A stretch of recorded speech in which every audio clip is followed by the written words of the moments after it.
విమానం ఒకసారి వెళ్ళాలంట.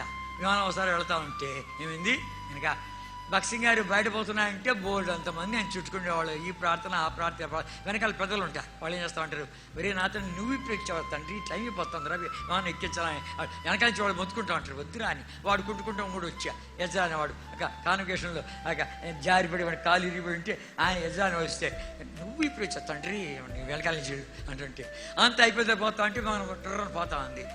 నువ్వు పోవచ్చు విమానం వెళ్ళిపోతామా అంటే పదని పోతామని అంటే పదని పోతామంటే ఆ విమానం వల్ల తిరిగి వస్తుంది. ఏంటంటే కారణం అంటే దాంట్లో ఒక సాయిబుల్ రాణి వెళ్తుందంట. ఆమె ఏదో బాత్రూమ్ పోయి మొంగడుక్కునేదానికి ఉంగరం తీసి ఆడి పెట్టిందంట. ఆ ఉంగరం మర్చిపోయి వెళ్ళిపోయాను. ఆ ఉంగరం చాలా ఖరీదైందంట. తన కాబోయే పెనుటి ఇచ్చిందంట. ఓయమ్మ అది నాకు కావాలా అని చెప్పి ఆ పైలట్ తొందర పెడతాను. చెప్పు ఎంత ఖర్చు చెప్పు నేను భరిస్తాను, ఆ ఉంగరం నాకు కావాలి అని చెప్పి గ్రౌండ్తో మాట్లాడి బాత్రూమ్ని లాక్ చేసి ఎవడు పోలీసులను పెట్టి ఎవడు పోకుండా చూసి ఆమె గబాబా దిగింది. పరిగెత్తా బాత్రూంలోకి పోతే బక్సింగ్ గారు ఎక్కుంటే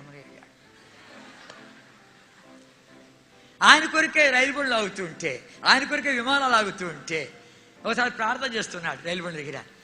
ఒక ఆయన బండి పట్టుకుని ప్రాడుతున్నాడు మోకాళ్ళ ప్లాట్ఫామ్ మీద బండి పట్టుకుని. కాదన్నా ఇంతసేపు ప్రార్థన చేస్తే బండి పట్టుకుని ఉన్నాడు, కదిలితే ఎక్కేస్తామని. లక్షయ్య అన్నారు, ఒరి పిచ్చోడా ఈ బండి డ్రైవర్ ఇక్కడ మోకాళ్ళ మీదకి వచ్చాడు, బండి గార్డు ఇక్కడ ఎడుతున్నాడు, ఎటపోతే చెప్పు వెళ్ళాడు.